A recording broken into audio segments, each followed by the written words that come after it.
So MTG Arena recently got Kaladesh block, so we can enjoy a full, fat, standard experience, complete with banned cards and goblin fucking chain whirlers everywhere, literally coming out of every orifice. You'd think some of these cunts are literally shit whirlers, the amount of them you see in the rank queue. Hi, I'm Vince, also known as PleasantKenobi on the internet, the Magic the Gathering content creating equivalent of mum's spaghetti, knees weak, hams are sweaty. As the hams pass below, they're thoroughly and evenly injected with solution. And all that piercing tenderizes the meat. Perhaps that has its role to play in my day-to-day magical journey. Maybe it has its place. I usually play a lot of Modern and Legacy and a bit of Cube, but much to my own surprise, I've enjoyed playing Control in Standard recently. Legacy Control isn't really draw go unless you play Miracles, but I'm not a statistic pervert, or at least not the type of statistic pervert that will play Miracles.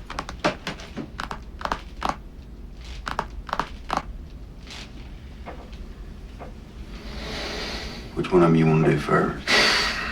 Counterbalance plus slowly cantering your way into a lock is a weird fetish, but it takes all sorts to make the world go round, so I won't judge. Modern Control is on the rise again, and I might well give that another blast on the channel. But what I've found in the past with such a diverse metagame like Modern is you can't just pack 6 Wrath effects and call it a day, because decks like Ad Nauseam laugh at your spot removal and Wraths, then combo kill you with Protection. Fun. So perhaps Standard is where Control can really shine as a playable archetype, especially with tools like Settle the Wreckage, Teferi, Search for his Counter, Disallow. I mean, it's not quite Sphinx's Revelation and Elspeth Sun's Champion, but I'll settle. Get it? Settle. So let's play some Standard Control, boys! And girls, of course, I won't leave you out. I am playing the blue-white control list that is currently showing up a lot on MTG Goldfish Standard breakdowns. However, originally I was playing 4 Gearhulks and 2 Teferis, is that all I could afford or use out of the starter packs that I got. The problem with the inclusion of Fatcaster Mage in general is that it turns on the removal on our opponent's decks that would otherwise be stranded and basically mean they're dead cards. However, it does give us better game against Mono Red and the occasional Merfolk or Vampire aggro decks, which you come up against in Arena. A surprise blocker that often flashes back either hard counter magic or a glimmer of genius. He is basically one big, thick mole drifter 50% of the time. A sexy, thick mole drifter. Essentially, I moved to 4 Teferis that the standard list have and kept 2 Gearhulks, but I quickly learned that cutting down to just 2 Gearhulks meant that I would have the issue where I don't have a way to close out the game if they both end up in the yard, as I'm not playing a commit to memory as some of the lists are. As good as Teferi's ultimate is, you may end up simply decking yourself with your opponent's side of the board empty, so really we should be playing Approach. The following footage was filmed prior to me coming to this realisation, however. In essence, this was testing, but it was super fun testing nonetheless, so I thought I'd share some of it with you. Other than that, we are playing the standard suite of white removal spells in some number of cast out and seal aways, as well as a split of 3 settle and 2 fumigate. We have hard counters and disallow, which interact very well with all the number of activated and triggered abilities, like Gate to the Afterlife, for example. If you want to see what I did to build up my collection, you can watch my other video where I cracked 50 packs of Dominaria open. So let's cue the enticing advertisement for that video now. Packs, glorious packs. Dominaria boosters to be opened. Cracked, unpacked and broken. Will they be worth something open? Mythics is what we dream of. And I guess wildcards aren't too bad too. I just need some fucking Teferis so I can play, you know, white and blue. Yep, click the card in the top right hand corner to go to that video, or the link in the description below. Or if you want to finish this video first, there will be a link at the end of this video to watch the rest of those pack openings with a bit more of my musical genius inside of it as well. Oh, I bet you'd like some musical genius inside as well, wouldn't you? Before we get started, a massive shout out to my patrons who indulge me in my lewd, fever dreams and dankest nightmares by supporting the channel and my ongoing forays into MTG content. The elite upper echelon of my patrons, known as the Splicers, can be seen on screen now, so thank you once again for supporting the channel and keeping the lights on, as the kids would say. Also, much love to MTGO Traders and Cape Fair Games for sponsoring the channel. They help support and allow us to move this closer and closer towards being a full-time vocation where I can make more and more content. If you want to support the channel indirectly, you can use the discount code GGGetWrecked with MTGO Traders for digital cards on Modo, or for physical cards with Cape Fear Games. That will get you 8% off and it will help the channel. Don't worry kids, I won't be abandoning Modo because it lets you play Modern and Legacy, which are the best formats. But with all that said, let's play some Standard. Oh look, it's Mono Red, what a fucking surprise. He leads a Bromac Courier and gets up in my face, and we draw Settle the Wreckage, which will come in handy Eventually. We have no turn 1 play. Our opponent leads into an Earthshaker Kenra and we just have to clench. The arena itself depicts a large circular arsehole of sorts, more like the unclenched ring piece, but we are certainly in the 5p territory where we're clenching so hard that our ship pipe could literally cut diamonds. We continue to clench as we deploy Search for his counter and pass to him. He plays another Kenra, misses a land drop and gets in for 5, taking us to 11. Search for his counter finds us a land. With these Wraths in hand we need to hit land drops consistently and Search for his counter will allow us to do that. We Supreme Will his Uncrop Crasher to minimise the damage of taking his turn, and then we go to 6, taking another 5. Search finds us a draw spell and we ditch it. We simply ain't got time for that. Ain't nobody got time for that. He smells a settle and only swings with his Kenra. Instead, opting to keep his Bowmat Courier back. He has 2 mana open, so I don't really get this line at all. So then he Lightning Strikes us mid-combat in order to force the issue. We toy with the idea of dissolving the Lightning Strike, but instead we cast Wreckage and exile his Jackal Soldiers to keep our life total as high as possible and get rid of the recurring Kenra. We are on 3 life, which is prime Lightning Strike range. You could cut glass with my arsehole, it's so tight right now. We hit land drops thanks to Search for his counter. We are forced to disallow a shock due to Bowmat Courier representing lethal damage on board otherwise. He responds by sacrificing the Bowmat whilst we are tapped out, and then slams a Heart of Kirin. I think he was playing around disallow, countering the trigger from the Bowmat Carrier, because that would have been bad. We decide off the Search to draw the sealed away to give us answers. Earthshaker Kenra resolves and swings, and we decide to not let our shields down and simply seal it away, faking that we have more counter magic in hand, which we simply do not have. We don't need to hit land drops now, so we start ditching lands with Search and draw our second Batty. He hits land drops and does nothing. We ditch another land with Search, draw another land, play it and pass. This is real tense draw go control and I love it. We cannot let this Hazoret hit the board, so we fat cast a disallow to stop it, and we pray the other card in his hand is not Lightning Strike. I think it's waiting for the opportunity to use it.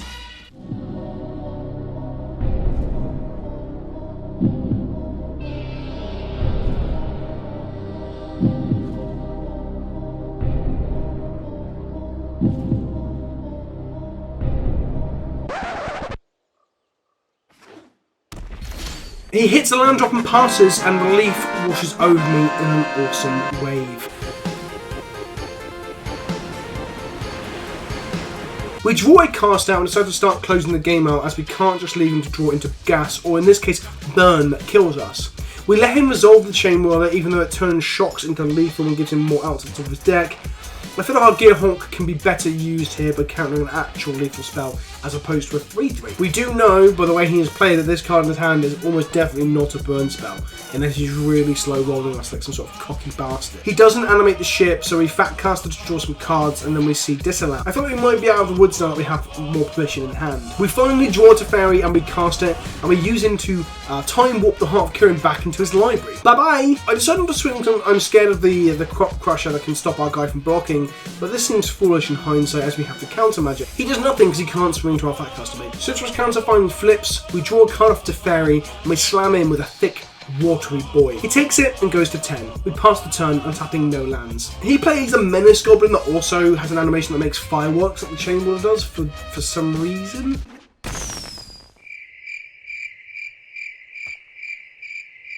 Doesn't make a lot of sense. I don't know if goblins on Ixalan and on Dominaria are really fond of fireworks. I mean, I quite like fireworks. Does that mean I'm a goblin? He doesn't attack, so we use mana to cast a Glimpse in his end step, but keep mana up for counter magic just in case this goblin was what he was sandbagging, and this is actually a burn spell in his hand. We bottom at Teferi and a Wrath, untap and cast Hieroglyphics for more cards, and draw off Teferi. We get in for 5, no blocks, understandably. We untap lands, which feels strong in our end step off of Teferi. On his turn, Heart of Kirin returns from the past, and he swings with a Menace Dude, hoping to just get there and hoping that I missed the Menace. But I'm actually quite good at reading magic cards, so we seal it the fuck away and slam in next turn for lethal. We got there on 2 life lands.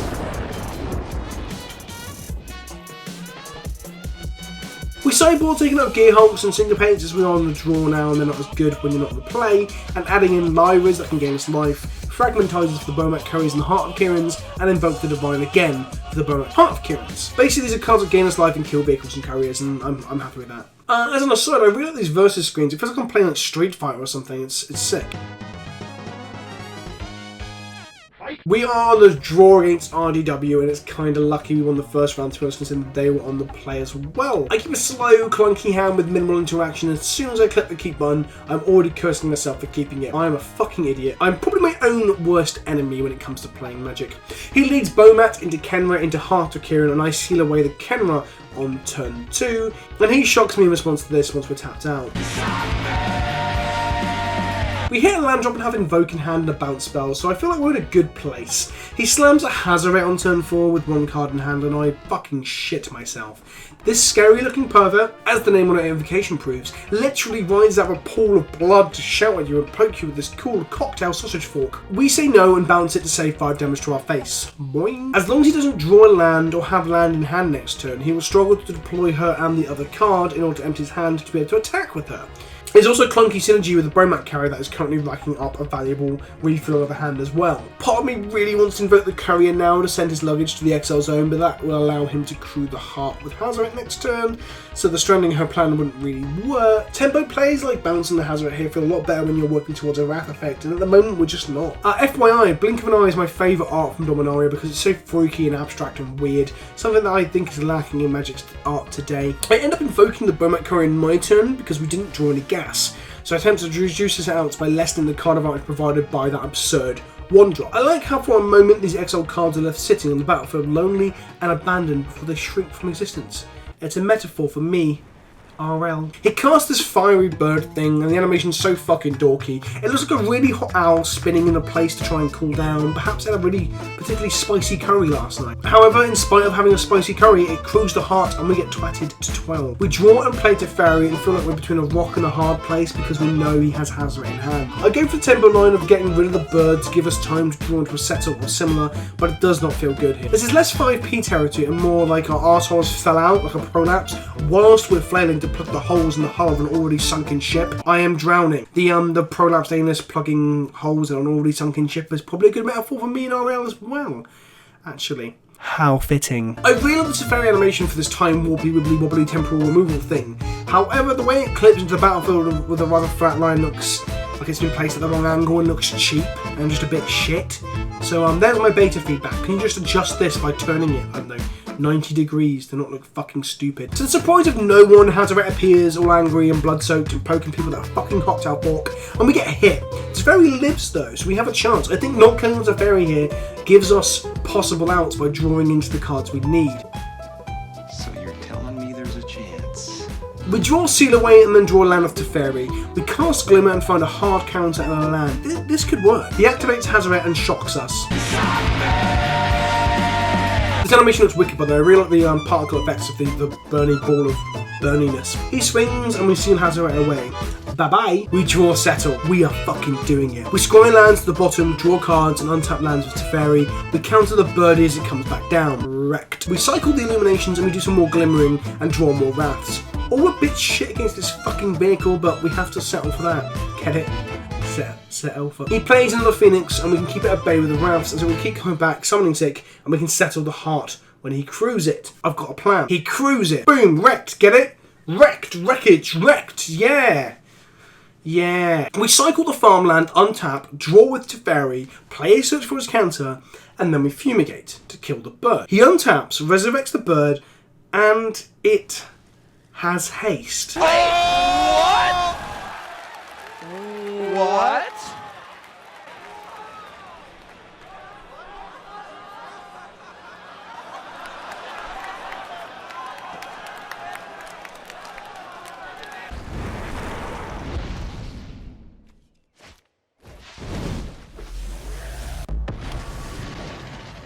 You want to go, tough guy? Fuck. I did not read that card correctly. Okay, so Hasty Bird plus a now drawn Chandra means that we are fucking dead. Like, just bollocks. Oh, this is gonna hurt. We are on the play and we keep a hand with early interaction, a hard counter and a Teferi. And of course we get hit by a Bomat courier, because they always have it. We seal away a Kenra, it's his 4 of our 4 of, it's going to happen. He plays a Chain Waller, but we get to counter with Disallow because we were on the play, which just feels so good. We get to play more Drogo control here. He resolves a Phoenix, and we kick a bounce at a blink of an eye and end step. We slam Teferi, draw a card and untap some land. He resolves a Crasher, but opts to crash into our face instead of struggling to remove the Teferi. I think at this point I respect that decision, as this is trying to kill us, and he needs to do that before we can turn a corner. So we cast out the Crusher in order to try and lure out an overextension into the settle. He casts a Phoenix.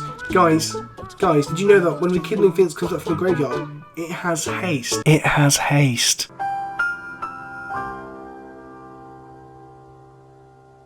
We Glimmer and end step, bottom a land, and top of Fumigate. We have double seal away, Fumigate in settle in hand, so we are sitting quite pretty in terms of defensive options at this stage. We try to draw a card, and our opponent appears to have popped to the shops for a Cornetto. Do you want anything from the shop? Cornetto.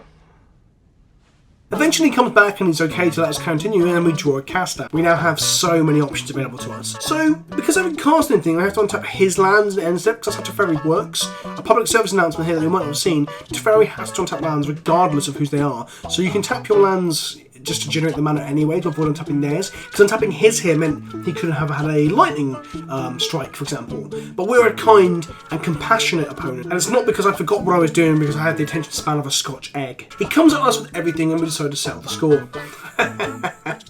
Oh, settle puns. He Bomats into an almost full grip of 6 cards, which must feel like spreading sex butter on sex toast. Guess it's value, but not for us, so that feels bad. Maybe we could call that feeling wad. He plays a treasure map, which suggests his build is slightly budget actually, looking to utilise the map to smooth his draws. We're currently in the competitive league room, so these decks tend to be tuned up, but sometimes you have the weird oddities like this. We draw 2 more cards and cast out the map to ensure he isn't scrying himself into too much gas. This leaves us open to being unable to deal with a Chandra, but we are about to ultimate and she can't hurt walkers now, so I think we have an out for that if it goes there as well.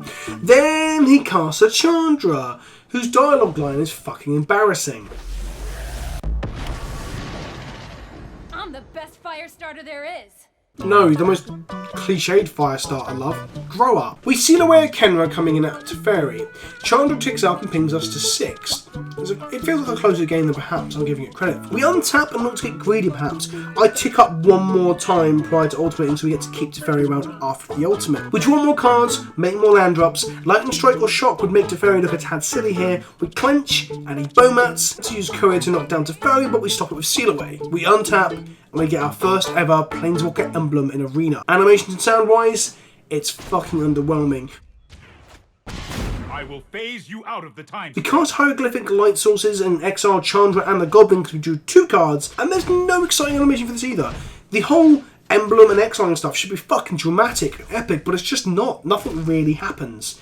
Yeah, that's a bit shit. I mean, take for example when you summon Teferi, he comes in like a blast of energy, like he's coming from the past, like fucking Arnold Schwarzenegger in Terminator, like, and he walks into a bar and he asks for some clothes and he ends up getting this rad jacket that Teferi's wearing here.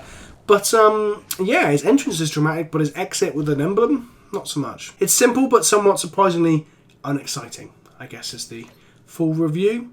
I'll give it 3 hams out of 7. We draw a card, exile a land. We draw a card, exile a land. We cycle cast out, draw a card, exile a land, hoping to find more card draw, but we don't. No, so we pass to him. Now, I've fucking punted at this point. He has a window here to Hazaret to kill us. He can play the Hazaret, activate it, shoots for 2, hits a 5 and kill us. If I had kept cast out in hand, I could exile the Hazaret in response to being declared as attacker, and it will be fine. However, he does nothing but make a land drop. Oh, better lucky than good. We draw a card, blow up a land. We draw another card, blow up a land. He floods some more, which is embarrassing for him, I guess. We draw a card, blow up a land. Card, land. 2 cards. Guess what, kids? Go on. Yep, that's right, 2 lands. We cast another Teferi, draw a card, exile a land. We cycle a land in his upkeep and exile his land. Is this mad manners? Meh. Finally, with one last moment left in play, our opponent decided to do this lovely, respectful thing of roping to waste our time. Now, if you're not familiar with what roping is, in Hearthstone it's where you burn down the turn clock, which is a rope across the middle of the screen, until very low and then take your actions, and do that just to piss your opponent off, especially when you're losing. It's really BM. So perhaps me waiting to upkeep to slow roll and exile for effects was kind of BM, but I think this is much worse. Perhaps they disconnected. Perhaps their dog started to bark downstairs and they had to see to it. Or perhaps they needed a massive shit. Maybe, but it's more like they were just bitter that Teferi just took a huge, steaming shit on their constructed league standings. Bless you, Teferi, you sensual, sexy, time-travelling, wibbly-wobbly control finisher. He's almost, in that slow, plodding and uneventful way, as sexy as Elixir of Immortality. Almost. And that's right, he conceded to that point after roping with one land in play. In reality, we didn't have a clock on board, so he could just keep trying to draw into burn and lands that he could sandbag, I guess. Like 3 shocks in a row might get there, but I guess we had a grip of gas and he had seen enough. So that was my first foray. I say first foray, this is like the second or third league I've played with the deck, but it was my first on-screen, on-camera, on-channel foray back into Standard after not playing for about 3 years. I'm not going to lie, I really like this control deck. I think Approach would be better, so I'm going to start playing Approach. But if you want to see more Standard content or a certain Standard deck on the channel, then drop it in the comments below. I've got some modern content that was going to come this week, but I wasn't happy with the script was, so I benched that to do this instead, and I'll come back to that soon. So don't forget, guys, if you liked the video, comment with what you liked most about it, what you want to see next. Don't forget to subscribe if you haven't subscribed already, and ring-a-ding-ding that bell button because it makes my balls tingle. I stream every 7 PM BST over on Twitch. Don't forget to come hang out with there as well. You can support me on Patreon, which gets you into our Discord server to hang out and chat shit with us. All that jazz, really. Follow me on Twitter, follow me on Instagram, follow me on the Facebook page, PleasantKenobi. I'm everywhere, being socially media savvy in this world of social media twats. And on that note, I will leave you with a quote from a much more successful dictator than I. Sometimes he like to come in the yoga before the guest wake up. I didn't know he owned a hotel, but now that I do, I won't be going there. Yeah, that's fucking disgusting. How do you sleep at night, Napoleon? Ta-ta for now, kids. Ta-ta for now.